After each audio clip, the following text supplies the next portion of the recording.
우리 언론 여러분, 그리고 지금 기다려주신 경기도민 그리고 국민 여러분, 조금 늦어서 죄송합니다. 들어오다가 많은 분들을 만나는 바람에 잠깐 지연됐습니다. 이곳이 저를 정치적으로 성장시켜 주신 저의 정치적 고향 경기도입니다. 그리고 오늘 첫 경기도 메타버스 일정이 시작되기 때문에 많은 분들이 새벽부터 일찍이 저를 환영해 주셨습니다.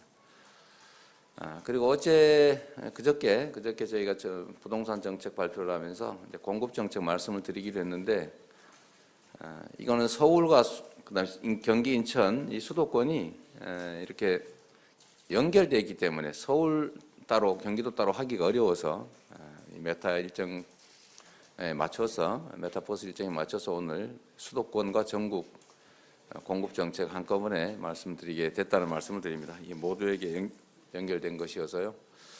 그리고 우리 유동수 위원장님, 박정희 위원장님 고생 많으셨습니다. 그 외에도 저희가 결론으로는 숫자는 아주 단순한데, 어쨌든 이 결론을 만들어내기 위해서 정말 극심한 내부 논쟁, 그다음에 치열한 검토, 고민이 있었다, 이런 말씀을 먼저 드립니다. 국민의 걱정 없는 삶을 만드는 것은 정치의 책임인데도 주거 문제로 국민 여러분께 참으로 많은 고통을 안겨드렸습니다. 시장의 공급 부족 신호를 정부가 무시한다고 여긴 시장이 유례없는 집값 폭등으로 대답을 대신했습니다. 청년을 포함한 무주택자는 평생 벌어도 내 집 마련이 불가능하다라는 좌절감으로 공포 매수에 나서게 됐습니다. 영끌 매수라고도 하는 참혹한 일이 벌어졌습니다. 부인할 수 없는 정책 실패입니다. 더불어민주당의 일원이자 대통령 후보로서 다시 한번 고개 숙여서 사과드립니다.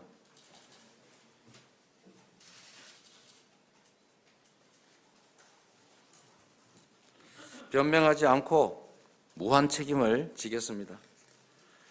이재명 정부는 국민의 꿈과 시장의 요구를 존중하겠습니다. 필요한 주택을 충분히 속도감 있게 공급하겠습니다.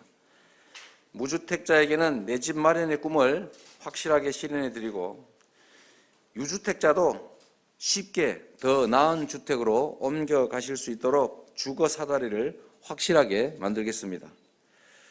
주거 사다리 강화를 위해서 조세, 금융, 재정 지원 정책, 그리고 거래 규제 합리화 같은 가능한 정책 수단을 총동원하겠습니다.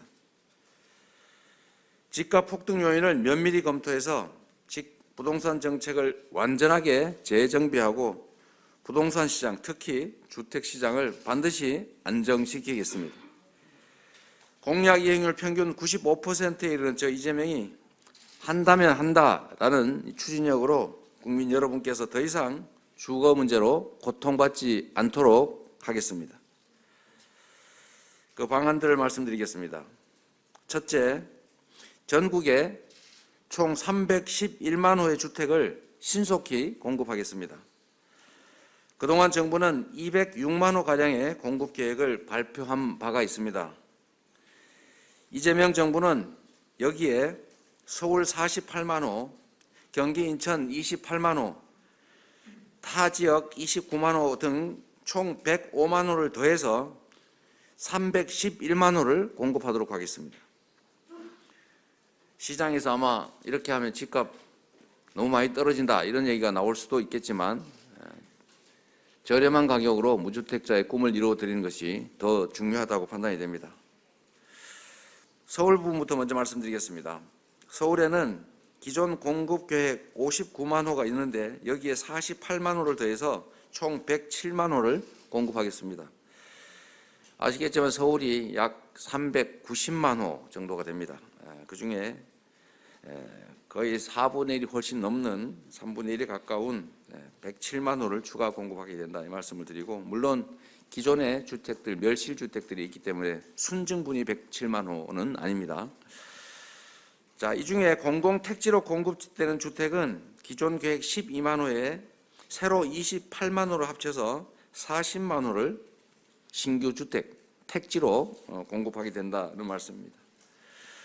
신규 공공택지 공급을 구체적으로 말씀드리겠습니다. 첫째, 김포공항 주변에 공항을 존치하면서도 총 20만 호 정도가 가능한데 그중에 8만 호가 서울에 포함됩니다. 용산공원 일부 부지와 주변의 반환 부지 합쳐서 10만 호를 공급하겠습니다. 태릉, 홍릉, 창동 같은 국공유지에 2만 호를, 1호선 지하화 부분에 8만 호가 공급 가능합니다. 기존 택지 재정비에 의한 공급은 기존 계획분 21만 호에 재개발, 재건축에 대한 규제 완화, 리모델링 규제 완화로 10만 호, 노후 영구 임대주택단지 재건축으로 10만 호를 추가해서 총 41만 호가 되겠습니다. 경기도와 인천에는 기존 계획이 123만 호였는데 여기에 28만 호를 더해서 151만 호를 공급하도록 하겠습니다.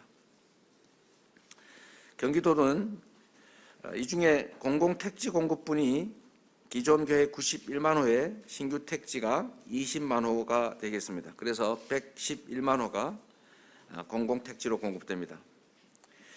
신규 공공택지 공급의 내역을 말씀드리겠습니다. 아까 말씀드린 대로 김포공항 주변을 개발하면 20만 호 이상이 가능한데 그중에 12만 호가 경기도에 속하게 됩니다. 또 경인선을 지화하면 약 8만 호가 추가 공급이 가능한 것으로 판단됩니다. 기존 택지 재정비에 의한 공급은 기존 계획이 20만 호였는데 여기에 재건축, 리모델링 규제 완화로 8만 호를 추가해서 총 28만 호로 늘어나게 됩니다. 그 외 다른 지역에는 기존 계획이 24만 호인데 29만 호를 더해서 총 53만 호를 공급하게 됩니다. 우리 국민들께서 무주택자는 집을 사기가 어렵고 살려고 하니까 너무 비싸고 너무 비싼 데다가 금융 규제는 또 강화되고 해서 너무 어려우신 점을 잘 알고 있습니다. 또 주택 가격이 지나치게 높게 설정이 돼 있어서 또 불안하신 것도 이해합니다. 그러나 주택은 주거용이고 우리 국민들의 내 집 마련의 꿈을 반드시 실현시켜 드리는 것이 우리 국가의 중요한 책무이기 때문에 공급 과잉이라는 말씀을 하시게 되더라도 반드시 내 집 마련의 꿈을 위해서 대량 공급의 약속을 지키도록 하겠습니다. 공공주택 용지 공급 가격 기준이 박근혜 정부 당시에 조성원가에서 감정 가격으로 바뀌었습니다.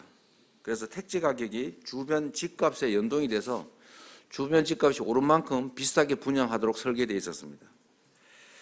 앞으로 공공택지 공급 가격 기준을 조성원가로 바꾸겠습니다. 그리고 분양원가 공개 제도 도입하고 분양가 상한제를 철저하게 적용해서 사실상 인근 시세의 거의 절반 정도인 반값으로 아파트를 대량 공급할 수 있게 될 것입니다.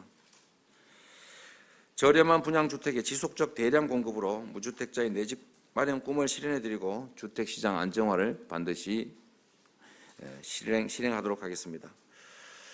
그리고 여기 이따가 한번 질문하실 수도 있어서 미리 말씀을 드리면 공공택지는 민간 건설회사들에게 분양을 상당 부분을 하고 있는데 그것이 또 집값 폭등의 원인이 됩니다. 분양가격 폭등을 막기 위해서 가급적 민간에 분양하지 않도록 직접 건축해서 주택을 공급하는 방식으로 전환을 해 나가는 게 바람직할 것입니다.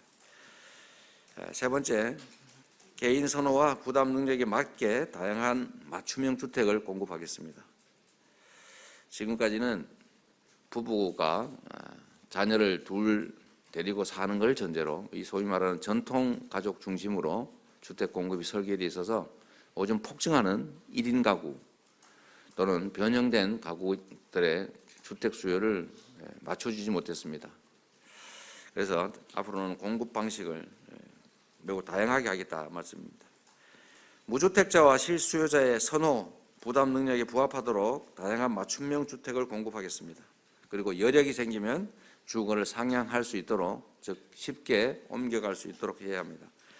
공공택지에는 분양주택 그리고 공공주택을 균형 있게 그리고 다양하게 공급하겠습니다. 우리가 통상적으로 아는 분양주택은 일반 분양형, 즉시 매매대금 전액을 납부하는 형태를 말하겠습니다. 이런 일반 분양형 외에도 자금 여력이 부족한 서민과 청년들을 위해서 건물만 분양하는 형태, 지분 적립형 순차적으로 지분을 사서 모아가는 것이죠. 또 누구나 지평 당초에 확정된 분양가로 임대 기간이 끝난 후에 매입하는 형태가 되겠습니다. 이 공유형 일정 기간 거주한 후에 분양 매각 이익 차액을 사업자와 나눠 갖는 방식을 말하겠습니다. 이런 다양한 형태로 주택 유형을 선택할 수 있게 하겠습니다. 분양형 외에도, 즉 소유권을 취득하는 형식 외에도 중산층도 원한다면 장기간 얼마든지 거주할 수 있는, 지금까지 말씀드렸던 기본주택 또는 평생주택과 같은 장기 임대주택, 그리고 사회주택, 공유주택 이런 형태로 충분히 공급하도록 하겠습니다. 행정이 좀 불편해질 수 있을지라도 우리 국민들의 편의는 그 몇 배로 증진될 걸로 기대합니다. 넷째, 청년의 내 집 마련 꿈을 실현시켜 드리겠습니다. 청년을 포함한 무주택자들이 평생 한 번은 당첨될 기회가 있도록 주택 공급 기반을 확대하겠습니다. 청년에 대해서 특별한 대책을 취해야 되는 이유는 이렇습니다. 기성세대들이 안일하게 자신들의 성취에 집중하는 바람에 불공정과 양극화를 방치했습니다. 그 불공정과 양극화를 방치한 결과로 저성장이 왔고, 저성장에 따른 기회 부족의 고통을 우리 청년 세대들이 고스란히 다 떠안고 있습니다. 이런 우리 사회의 이 모순과 불균형, 불공정, 양극화의 고통을 다 떠안고 있는 이 청년 세대들에게 특별한 기회를 주는 것이 특별한 희생의 특별한 보상이라고 하는 정의관념에 부합하다고 판단합니다. 그래서 기성세대의 책임으로 어려운 처지에 놓인 청년들을 위해서 신규 공급을 대폭 확대하는 만큼 공급 물량 30%를 무주택 청년에게 우선 배정하겠습니다. 특히 용산공원 인근 주택 10만 호는 전량을 청년 기본주택으로 공급해서 청년들이 모여서 함께 살 수 있도록 하겠습니다. 다섯 번째, 청년 등 생애 최초 주택 구입자의 금융 제한을 완화하고 거래세 부담을 대폭 낮추겠습니다. 금융 제한이 일률적으로 시행되다 보니까 다주택 소유자가 추가적으로 주택을 매입할 때나 처음 집을 꼭 필요해서 매입할 때나 같이 규제하고 있습니다. 이거 부당하다 해서 핀셋 규제로 바꿔야 됩니다. 그래서 생애 최초의 주택 구입자에 대해서는 지역이나 또는 주택의 규모, 면적이나 또 주택의 가격 등을 감안해서 차등을 두겠지만 LTV를 최대 90%까지 인정하는 등의 여러 가지 금융 규제를 대폭 완화해서 생애 최초의 내 집 마련의 꿈은 쉽게 이룰 수 있도록 해드리겠습니다. 또한 취득세, 등록세가 빠졌는데 취득세 등록세 부담을 3억 원 이하 주택은 면제하고 6억 원 이하 주택은 절반으로 경감해서 꼭 필요한 주택은 큰 부담 없이 취득할 수 있도록 하겠습니다. 존경하는 국민 여러분, 이재명 정부는 청년과 무주택자 그리고 실수요자들의 집 걱정을 완전하게 해소해드리겠습니다.